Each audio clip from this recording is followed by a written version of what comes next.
Welcome to the Transforming Trauma podcast. Transforming Trauma is presented by the NARM Training Institute. I'm your host, Emily Ruth, and I'm so glad you've joined us today. Hi, Transforming Trauma listeners. We are so excited to share the power of healing from complex trauma with all of you. It's inspiring to know that so many of you tune in to learn about the personal and collective healing that can come from resolving complex trauma. We are thrilled to offer the Inner Circle, NARM's online learning community. Each month, members receive direct mentorship from NARM creator Dr. Lawrence Heller, NARM training director Brad Kammer, and other NARM faculty through live webinars. These webinars deconstruct the various elements of complex trauma, including issues related to developmental, relational, cultural, and intergenerational trauma. They will also guide you through a step-by-step process of learning how to integrate NARM into your work by sharing NARM demonstration videos of client sessions and then pulling up the hood to describe how NARM is being used with real clients to resolve complex trauma. The NARM Inner Circle is a great place to start your exploration of NARM. Whether you're a mental health or other helping professional, educator, or just interested in addressing complex trauma, there's a place for you within the Inner Circle community. You, our Transforming Trauma listeners, can receive $100 off your annual membership when using the code TransformingTrauma15 at checkout. Visit narmtraining.com/innercircle to sign up and for more information. Today's guest is Igal Hamelin. Igal is a spiritual director, meditation teacher, and a NARM Master Practitioner. He offers mental health coaching, spiritual direction, and NARM sessions. He also conducts meditative attunement workshops for therapists. Igal has taught meditation to thousands of people on 4 continents and has spent years in extended meditation retreats under a number of spiritual teachers. He's translated into Hebrew a number of books on religion and spirituality for Israel's largest publisher. Igal now lives in New York City with his wife, Rabbi Lisa Goldstein, and their foster son. Please enjoy this conversation between Brad Kammer and Igal Hamelin. Welcome, Igal. I'm so excited to have you on Transforming Trauma. Yes. Hello, Brad. Thank you very much for having me. Excitement is mutual. Yeah, we've built a nice friendship and relationship over these last couple of years. And I know I've been looking forward to just getting to know you a little bit more and all the really exciting work you do and sharing with our audience and our listeners just the cool person you are as well. So thank you. It'll be my pleasure to talk. Yes. Yeah. So I think, as you know, you've listened to some of our podcasts. We like to start with this question of what do you hope listeners might get out of our discussion today? So maybe a better insight into how somebody whose orientation in life is spiritual looks and experiences and works with NARM, looks at NARM and works and experiences it. Yes. Mm-hmm. Yeah, we were talking before we started just about how there's a lot of interest in the field of trauma between the intersection of understanding trauma, post-traumatic growth, and spiritual insight, spiritual awakening, spiritual growth.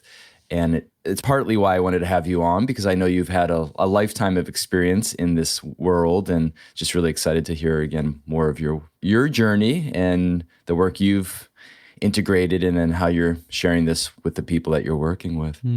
So maybe we can start at the beginning, at least the beginning of NARM, which is, how did you find NARM? How did you come into studying the neuroaffective relational model? This is a good question because it starts us really in the beginning, because you said there's a lot of interest in trauma work and in spirituality.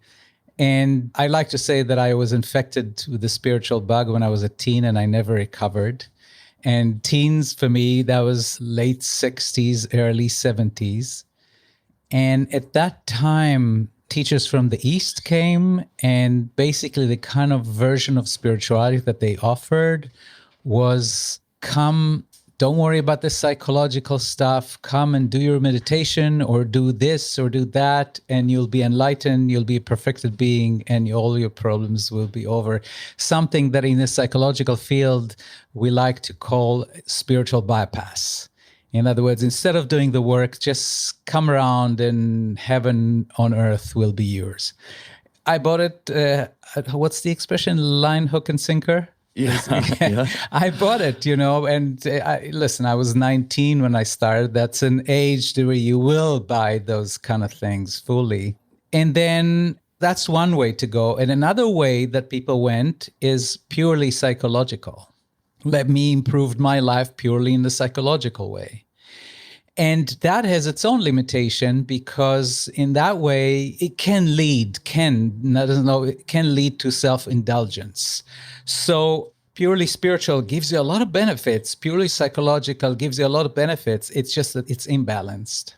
And then some years back, I started working with a spiritual teacher by the name of Thomas Hübel. Thomas, right from the start in his work, he realized that really one of the things that you have to do when you work with people is help them not just on the deeper level of spirituality, but also deal with their traumas, which was his specialty. And then later on, it developed into his interest and experience with collective trauma. And I noticed that it helped a lot of benefit for me personally. And at that time, I was doing work as a spiritual director. Spiritual direction, a lot of people don't know, it's a one-on-one system. It's existed way before Freud. It's a one-on-one system that was based on spiritual principles, started by the Catholics quite a long time ago. Then the Protestants said, oh, we want some of that. And then at the end of the 20th century, some Jewish rabbis got wind of that and they adapted it to a Jewish form. And in one rabbinical school in Philadelphia, the RRC, they actually teach spiritual direction to every rabbi to how to be a spiritual director as well, as far as I know. And then I noticed, because of my own work on trauma, that people come and they ask for spiritual help. But really, what's beyond that is they need help with their attachment trauma. And because I've done my own work and still doing, I noticed that. And so I realized sometimes I started sending them out. And at one point I realized, no, I need to be able to help people myself so that when they come to me for spiritual work, I should be able to work with their traumas. And I didn't find anything that satisfied me. I kind of started applying for certain courses and like that. And then about 2 or 3 years ago, I can't remember exactly when, somebody just mentioned in one of the retreats I did with Thomas that they were interested in NARM. And without even knowing what it was, I just said, what? It was kind of turn my head. What did you say? And within 2 weeks, I applied and the rest is history. So that's how I came to NARM. And I can tell you there's very intuitively, right from the start, I felt that this is a beauty that fits like a hand in glove for me because I could sense right away that there is a deep spiritual underbelly to NARM, that there is understanding of the human psyche that is not limited to the very hard constraints of hard science. There was an interest in an understanding of life that is informed also by Eastern notions and mystical notions. And I am a mystic at heart, so I felt very much at home here. Yeah. Well, there's a lot of commonalities that we share, I think, but thank you for sharing all that. I do want to now go back to the beginning, which is, because you talked about getting this bug, the spiritual bug as a teenager, and if you would be open to sharing a little bit more about, that's pretty young to be open to the spiritual learnings and start to align yourself with that path. And so what were some of the elements for you that gravitated towards that direction? I would say that some of us were blessed with a lot of suffering early in our life. And we don't normally talk about it that way, but I do think that suffering can be an amazing gift in that it forces you to seek the deep questions about the meaning of life. And from the outside, my life was not a life of great suffering. But from the inside, I was a very unhappy young man and a deeply thinking young man from an early age. My parents are Holocaust survivors, that I don't need to tell you what that means, to be a second generation of that. Having said that, that doesn't explain everything. I mean, almost everybody in Tel Aviv that I grew up with was a second generation Holocaust survivor. So that's an explanation, but also I believe there's a mystery in this. There's why is somebody attracted to the spirit and others are not? I cannot answer that. I can tell you, when I look back now, that yearning, that sense that there's something beyond what we just see and understand with the senses and the intellect, that there is something beyond, that understanding has been there from very young age and has been haunting me, actually, until I finally responded to that. Okay, so you're a teenager, you're a young man living in Israel, and at some point you're introduced to some Eastern teachings. Tell us about the origins of your journey here. That's quite a neat story, actually. So I was in medical school. I went right from high school into medical school. So I was 18, and in the army, they let you do that sometimes if they think they'll be able to use you afterwards as a doctor. So certain portions of the places in medical school are saved for those kind of people who will then later on serve as doctors in the military. And I was in medical school, and I remember one day my roommate walked in, and he's today a famous biophysicist in Israel. Oh. And he said, over lunch, we all live unconsciously. We live like automatons. Mm-hmm. We don't know why we do what we do. We do it because that's how society tells us to do. And I remember it hit me like a ton of bricks. You know, like only a teenager can be really hit by something like that, but this deep revelation. And there and then I decided that I was going to finish the first year of medical school. I'm going to quit at the end. I'm going to go to the army. And at the end of my military service of 3 years, which everybody is obliged to do, I will go to India, find a guru, and become conscious. Wow. And it was a result, everybody thought, you can imagine a Jewish family finally have their sons in medical school, and he's telling them, this is the early 70s, he's telling them that he's leaving medical school, and he's tells them this plan, I'm going to go in the army, and then I'm going to India to find a guru. So, I mean, this was a disaster of an unimaginable proportion. And there was tremendous pushback from my family, from my high school teachers. It started a very dramatic chain of events. And luckily, the more they pushed, the more resolve I had. And mind you, I didn't know anything about gurus or anything. It was just an intuition. This was before Israelis were flooding India. At that time, it was not very popular at all. So I did that. I finished the first year. I went to the army. I became a military correspondent, luckily. And then I met somebody who was meditating. And I wasn't impressed with what he told me about that meditation. But I thought to myself, I'm in the army. I can't go to India right now. Why don't I just start with something? Mm-hmm. And the moment I started, I realized, oh, wow. And I remember sitting and really having a sense of an existential relief of a kind that I did not experience before. And this is the lure. This was the lure of meditation in those days. And that's why people thought, oh, I would just meditate and my problems would be over. Because I never experienced this kind of existential relief before. And so that started me on the path. And sometime after I started meditating, I remember the date. It was 15th July, 1973. And I remember where I learned and by whom and I even remember what I wore on that day. It was a very important day. And then within a few weeks, I heard some lectures of the person who started that meditation. It was Maharishi Mahesh Yogi, with the founder of Transcendental Meditation. And I resolved, again, in the same kind of very determined way, I will finish the army, I will go and study with him, become a meditation teacher, and I will find a way to work with him. Oh, wow. And you did? it unfolded just like that. I remember that the other teachers of TM were laughing at me. What does this guy know? He just here for 3 weeks and he already says, I'm going to go with and work with Marshy.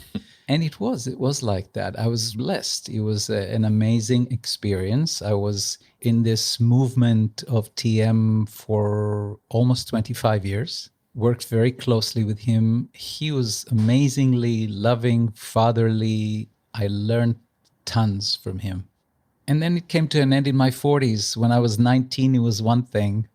When I was 40, there was different needs and different understandings about life. And somehow it came to an end. Yeah. So you spent those 20, 25 years as a TM teacher? So I was a TM teacher. I wasn't, even though in retrospect, I taught a lot of people. I taught thousands of people. But most of the time I was with him or in ashrams connected to him. And I became because he recognized my passion for religion, he asked me to work on comparative religion. And basically I was under his tutelage. I was studying the mystical teachings of religious teachers around the world and around the ages. And it was a very generative time, and also experientially and intellectually. And I'd say he raised me up. He ushered me into adulthood in a very beautiful way. Mm. Wow, I'm just kind of imagining you in your 20s and 30s, like immersed both experientially in the communities that you were around, but also the depth of learning. It really does sound like a very mystical journey that you were on. It was a mystical journey. And I would say that, he, as well as others that I've studied with afterwards, did not believe in need for psychological work. He was poo-pooing it. And he felt that if you just did TM, your problems will be over. Where did that come from? I think it came from his own experience. Because, you see, he was born in the beginning of the 20th century, in 1918 or 1917, I don't remember exactly. India was very different at the time. The complication of the Western society were not existing in a much more traditional society in India. And he was a very traditional man in many ways. And I think also it is possible that the psychological work that he was exposed to was not really something that impressed him. He was particularly, I remember he was talking about this one day. He says, yeah, if you send your son to a psychologist, all they will hear from the psychologist is why everything is your fault. And something of that kind of stereotype was also true, in a sense, in the 60s and 70s. I believe that's where it came from. It also came from, he really, really did believe that because of his own personal experience and because he saw how people had spiritual experience with TM, that if they just meditated, they'd be cured of all their psychological ills. Now, let me just put it this way. In my experience and in the experience of quite a few people around me, that was not the case. Now I know it just also cannot be the case. So the result was that I also was bumping against those invisible walls in my own spiritual work as well. It makes me think of the concept you introduced at the top of our conversation, or spiritual bypass. I don't want to say that he was, but I'm imagining there was a lot of people that were looking for kind of the quicker route to the relief of the suffering. Absolutely. Yeah. Yeah, absolutely. As I said before, I was a second-generation Holocaust survivor, and I remember being very troubled by that. Growing up in Israel, you, of course, know about the Holocaust from a very early age. I knew at the age of 3 why some of my neighbors had numbers tattooed on their arms. That's a very early exposure to how unsafe life can be. And I remember when I started meditating, I said, oh, what a relief. And then I felt, we should just go and bomb all those Holocaust museums and don't just forget it and just move on to this new enlightened age. And that was a true desire of somebody who wanted a relief from the suffering. And of course, from what I know today and from the perspective of my age today, I know that how misinformed that was, very naive, very misinformed. Yeah, and I think a lot of people, and I had my version of it, and everybody had Many people had their version of it. Okay, so you're in your 40s. You start to realize that the transcendental meditation is not your gig anymore. And so where did you go from there? So then I started working with another spiritual teacher. His name was, it was a spiritual teacher by the name of Andrew Cohen. That was a very interesting, he was trying to do a communal thing of a group togetherness of a different order. Let me just say this. The biggest lesson that I learned from those 15 years of that work is that I swore to myself that if I was ever going to teach other people, I would make sure that I have somebody above me that I check myself against. This was a case in which somebody who had a very deep spiritual experience and also a strong transmission, but because they didn't do their own work, they traumatized people incredibly. I mean, for me, these were very difficult 15 years. And it was confusing and mixed because the transmission was so powerful. And that was another demonstration of how spiritual progress is one line of development. Psychological development is a different line of development. And you need to do both, just like you have a left foot and a right foot, and they just, you cannot just jump on one of these feet. You have to do both to progress. Yeah, we've had Daniel Shaw on the podcast now twice. His work is so interesting on traumatic narcissism, and he himself had a similar experience. I think he was in it much longer than 15 years. And then when he got out of that community, he made it his life work to really understand the malignant narcissist that and again, they can be very charismatic and kind of spiritual, realized people, but can also do great harm. Yeah. I think this really was the biggest lesson for me of how I will forever, as long as I work with other people, need to have people I check myself against, because one can get deluded in no time. In the Mishnah, in the Jewish text called Mishnah, they say, Al ta'amen ba'atzmecha ad yom motcha. Don't believe yourself until the day you die. In other words, leave some room that you are actually deluded and check yourself with somebody else. Very aligned with some of the NARM principles of self-inquiry and curiosity. And 50-50. 50-50. Yeah, exactly. I can see how that can align for you. Okay, so how'd you get out of that community? That community collapsed. And I can say that it was, I look back and say, great. Because then, I was, also I should like to say, I got a lot out of it. And to this very day, some of our closest friends are from that community, people that I meet with on a regular basis. And even those that I don't meet, when we meet, because we've been through this experience together of very deep communal experience of sharing, of being very vulnerable, that there is a certain camaraderie that's reminiscent of camaraderie of warriors who've been to battle together. Yeah. Maybe a little traumatic bonding there. Yes, that's also true, but also more than that. Yeah. Because it wasn't only traumatic. Mm-hmm. And then I said, okay, so when that was over, I asked myself, okay, so what do I want to do now? And it was very clear. I was in my late 50s. And I said, okay, so two things have to happen. First of all, I want to settle down and have a family, get married and have a family. And secondly, I need to embrace Judaism more deeply. I've been interested in Judaism very passionately from the day I started meditating. It kind of opened something for me because I suddenly understood that the Judaism that I was seeing everywhere around me was not the Judaism that speaks to my heart. But the moment I had a deep experience of transcendence, then I said, oh, that's what it's about. So I was very interested in mystical Judaism as a kind of almost a serious hobby. But then when that finished, I said, no, I want Judaism to be the organizing principle around which my spiritual life evolves. And without getting into too much details, within 2 years or so, I was married, and I'm still happily married to, and my wife. Yes. And she's also very interested in NARM, and soon will be a NARM practitioner herself. And Judaism became more and more important in my life. She is a rabbi, and I am now part-time studying in rabbinical school. and became a spiritual director after that to work with people in a different way, not just through meditation. And now a very passionate, enthusiastic, and grateful NARM practitioner, NARM Master Practitioner. Yes. Okay, so there's one piece that was skipped, which is how did you connect into the collective trauma work of Thomas Hübl?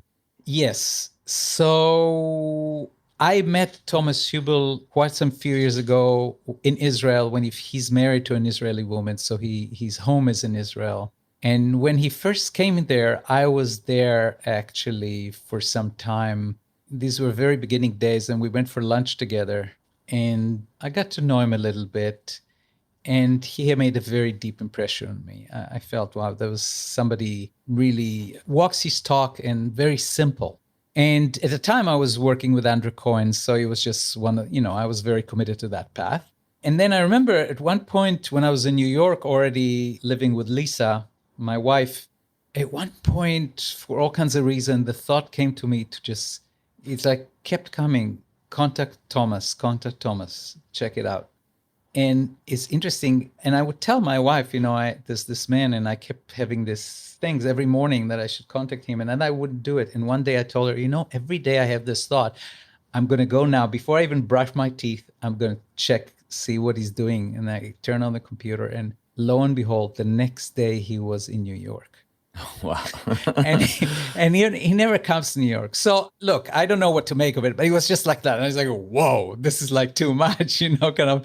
And then I went there, and it was just an introduction to a training that he was doing, 2.5 years training. And I said, this is just right up my alley. And it spoke very deeply to me. And I would say that both Maharshi and Andrew Cohen had a strong collective element in their teaching. Maharshi had this, in some way, I would say, a simplistic kind of way. It's, if there's a square root of 1% of people who are doing his advanced programs in a city, that city will have no crime, or the crime will be reduced. He added it to a very simple mechanistic formula. But there wasn't a collective idea there already. Andrew had a different kind of a collective idea about how people come together in a radical way. And sometimes we even had a taste of that. And so I was already interested in a collective work. And then when I started doing the work with him, I went into this 2.5-year advanced program, which he calls a spiritual root canal. And there was also the whole element of the collective trauma already very much part of it. So first of all, I saw what it means to do serious trauma work for yourself, because it's part of that training. And then there was also, he started this training. He calls it Pocket Project, how to create pockets of sanity in areas of trauma, pockets of healing. And he started that, and I was there on the ground when he started it. And that's how the interest arose. And then I became an assistant in one of the labs that he was doing. And that's very much part of what I see my work should be. Can you describe a little bit more what the actual work is like? So I think for that, I have to tell you a little bit of how he even came across the whole idea of collective trauma. So he started doing retreats in Germany. And then one day it just happened, there was kind of a wave of cathartic release that was obviously collective, that a lot of people started having these visions of Holocaust, and deep traumatic material started to come to the surface that didn't have the sense of an individual person, that there was kind of like, almost like everybody was swept in a wave. And he thought this was a one-time thing. And then it happened again. And he says, so what's going on? And then when it happened in another group, when he did in Israel, he said, something is happening around me that I have to respond to.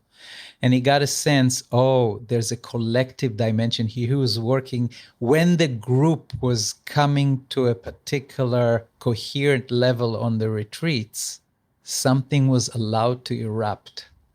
And that something, he had a sense, was not individual. And then he started experimenting with it, and experimenting with him over more than a decade. And he realized that there's particular things that can facilitate that eruption and other things that keep it under control. And he said, well, let's see if we can lean into it. And he had the sense that much of what we consider normal now in society is because as a race, we look through the shattered glass of collective trauma. And so it became important to him. He says, there's only so much individual healing you can do if you live in a milieu of collective and intergenerational trauma, you don't address it, then there's only so much healing that you can do. So the work, to the extent that I understand it, is you bring people together, and there's a way in which he's very skilled at it. For me, it's still kind of, I'm like a kindergartner or somewhere between kindergarten and first grade about this.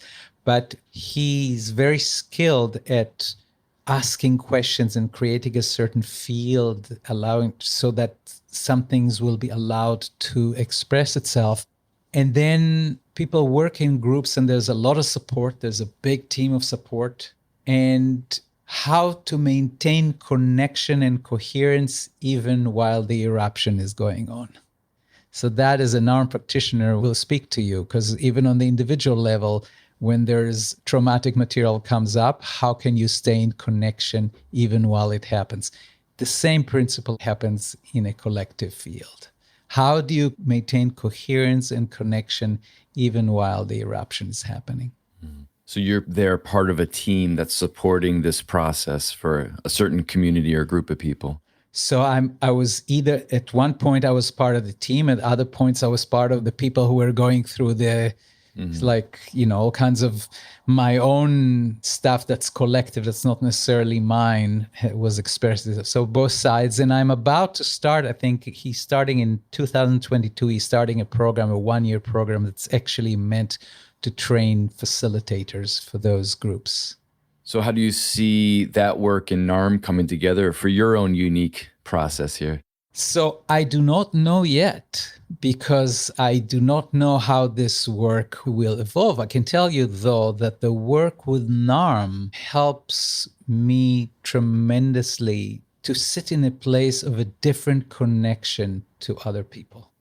There's an element of connectedness that we're being trained by you and the others to do and coach to do, and that you also exemplify, that enables a certain connection and a witnessing of other people's trauma that's very healing for the other. So in this sense, that's, of course, a very amazing skill.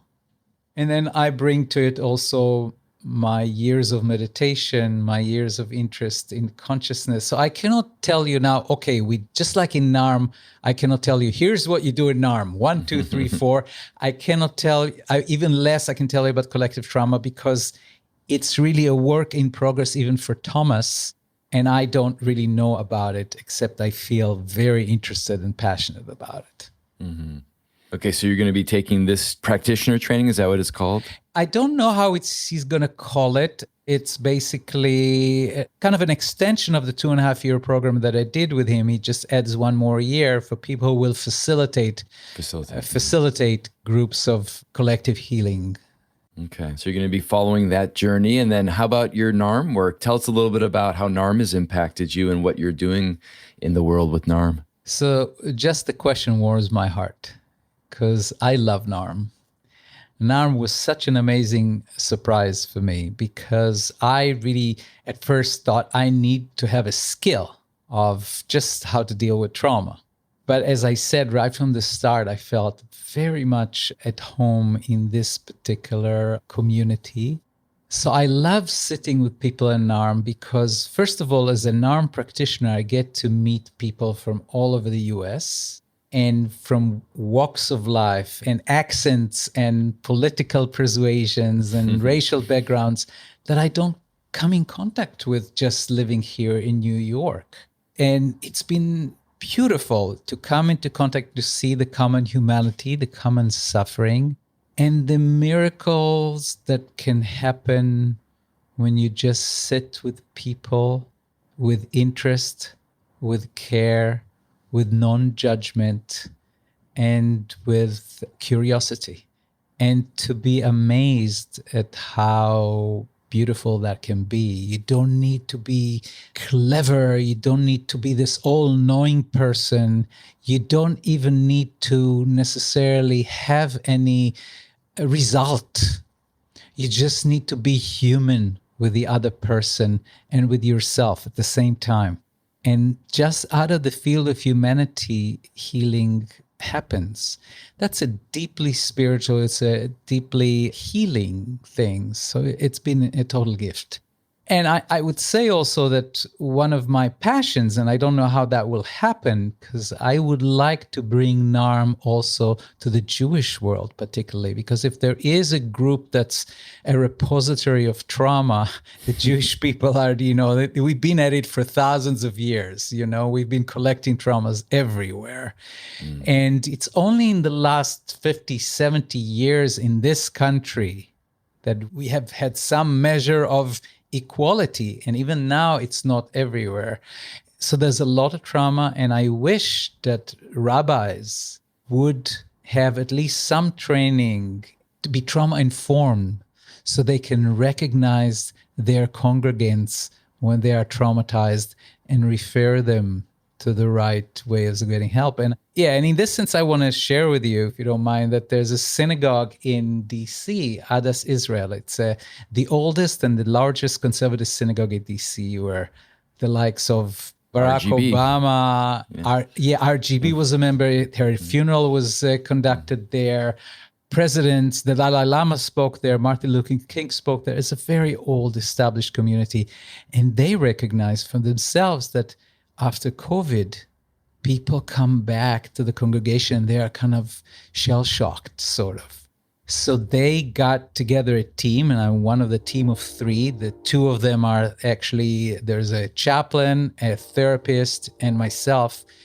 And we are helping to facilitate a process, to train some facilitators so that people can come and be in groups and talk about how it is. So this is the first synagogue, or second, I think there's another one, that takes it upon itself to cater specifically to the trauma of their constituents. And that, I hope, to bring that kind of notion to the Jewish world. Wow. Yeah. Well, I was getting shivers as you were talking, and I think there's more than just a podcast after this, but a lot of more to discuss around that. And maybe just one thing I would say is, as you were talking, I was thinking about and this isn't just true for European Jews before the Holocaust or during the Holocaust, but even for the Middle Eastern Jews that were living in North Africa or in the Arabic countries, there was a lot of having to hide and stay in the home and not have movement and freedom of movement.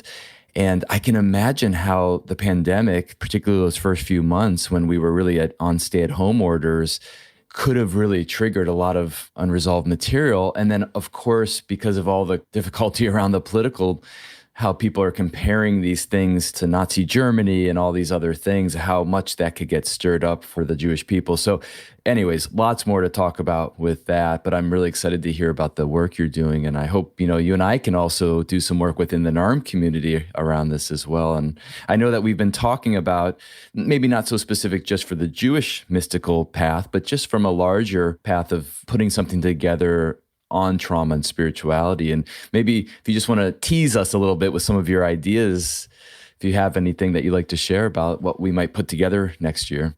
So I think anything for me with spirituality has to be experiential. So it's like not talking about, but having experience. So if we put something together, NARM people, most of the people who come to NARM, we're finding, right? I think you're finding that there are people who are interested in spirituality, in some inner depth. And it's through their own depth that they can connect to the depth of the other. And that's so healing. So anything that we will do about spirituality has to be experiential. So we'll have to maybe the first would be kind of an online retreat for a few hours we could do, and which has an experiential and a talk component and a question and answers. and then maybe some weekend or a week somewhere in a nice place. I know you've been dreaming about Hawaii and could be there or any other place, and where people can actually have the freedom to just put their iPhones and computers aside for a few days and just see what happens when they go within in a controlled way. And that can be, for me, that I need this at least once a year, twice a year to do something like that. And I think it'll be a beautiful thing that we can offer to the NARM community. Yeah. I know one thing you've already offered to a lot of us. I wasn't able to be there live, but I was able to be part of it because you sent me the recording, thankfully. But you offered a meditative attunement workshop for NARM therapists. Yes, Yeah. So that's correct. So there was a group of people, and I realized, wow, so much of our work is really about attuning to our clients. And so let's make it more conscious. Let's have some exercise and make it more conscious. And yes, I had a group of people. We had a fantastic time. We had a blast. And yes, and that's something when I'm a little bit, right now, I joke sometimes that I'm a member of a course that trains me to increase the number of hours in the day from 24 to 36. And I need to graduate from that course to do all the things that I want to do.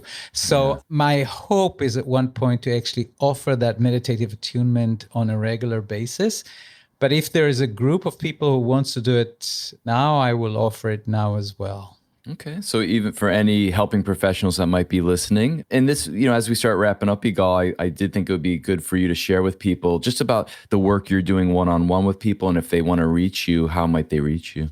Thank you. So for the most part, for most of the demand on my time right now, the work that I do with people is NARM work. And interesting, though, is that I bring my spiritual sensitivities to NARM. So sometimes when I talk to people, like just the other day, I was talking to somebody who was a devout Christian who feels that they're not good enough a Christian. So while I was doing NARM work, I was also doing a spiritual direction work. And with a few quotes from the Bible, it helped to settle everything and to open up new vistas for them. So I also do the work of spiritual direction. I also work with rabbinical students of JTS. It's Jewish Theological Seminary here in New York. So whether NARM or spiritual direction or meditation training or anything else, people can go on my site, which is igalhamelin.com, and contact me that way. Great. Anything else you'd like to share as we wrap up here? Yeah, just to say how grateful I am to be part of the NARM community, that NARM has had such a wonderful effect on my life. Now my wife is seeing the effect on me and on the effect on the work that I do. She says, oh, there's something in there. And now she's being trained as a NARM practitioner. And that, you can imagine, to have a couple have that NARM context in a couple's life. It's tremendously enriching, and it's a great gift. Yeah. Well, it's been a pleasure to get to know her as well. And I hope I have a conversation like this with her soon too. Sure. And just as we wrap up, I've been touched by kind of learning more about you. I've always wanted to we've wanted to spend more time together. And Yes. here we are. Here's a first good step to that. But I just wanted to tell listeners about how when Igal comes into groups, there's a warmth that you bring that I saw, because you came one module late, right, into Yes. your first training with me. And there was a way that you brought a certain heartfulness that people really gravitated towards. And I know that your group has stayed very connected since then.